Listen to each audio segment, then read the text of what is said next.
નમસ્કાર દર્શક મિત્રો, DD10 ન્યૂઝમાં આપનું હાર્દિક સ્વાગત છે।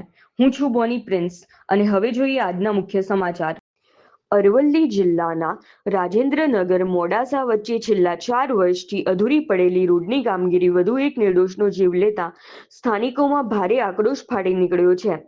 ગઈકાલે રોડ અકસ્માતમાં ઇકો કાર ચાલકનું કરુણ મોત થતાં આજે અકસ્માત સ્થળે સ્થાનિક ગ્રામજનો અને મુસાફરો મોટી સંખ્યામાં એકત્રિત થયા હતા।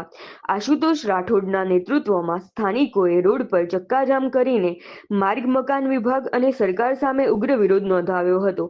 વિરોધ દરમિયાન લોકો દ્વારા રોડનું કામ વર્ષોથી અધૂરું રહેતા સતત અકસ્માતો સર્જાઈ રહ્યા હોવાનો આક્ષેપ કરવામાં આવ્યો હતો।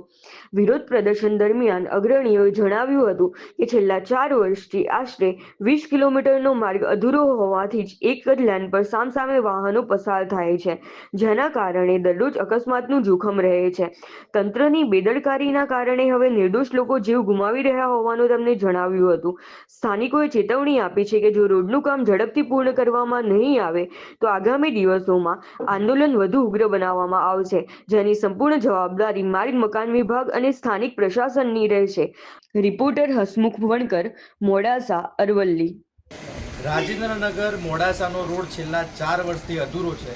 100 કરોડનું બજેટ ફાળવ્યું, તળિયાથી લઈ નડિયા સુધી ભાજપની સરકાર છે, પણ ભ્રષ્ટાચારમાં એટલી વ્યસ્ત છે, એના કારણે આ રાજેન્દ્રનગર મોડાસાના રોડના કારણે 17 અકસ્માતો થયા, જેમાં 5 મૃત્યુ થયા અને એક ક્રિટિકલ કન્ડિશનમાં અમદાવાદ ખાતે 4 મહિનાથી એડમિટ છે। ગઈકાલે આ રોડના કારણે એક 35 વર્ષના યુવાનોનું મૃત્યુ થયું। ખરેખર આ સરકાર માટે અને તંત્ર માટે શરમજનક છે, જે બાબતે રૂરલ પોલીસ સ્ટેશન અને જિલ્લા કલેક્ટર સાહેબ તેમજ સેક્રેટરી સાહેબને પણ એક આવેદન અને મુખ્યમંત્રી સાહેબને પણ આવેદન મોકલવાનું છે અને આજે સબ ડિવિઝનલ મેજિસ્ટ્રેટ સાહેબને આવેદનપત્ર આપ્યું છે અને માંગ કરીએ છીએ કે તાત્કાલિક ધોરણે રોડનું કામ પૂરું કરવામાં આવે અને હાલના ધોરણે ડિવાઈડર હટાવવામાં આવે।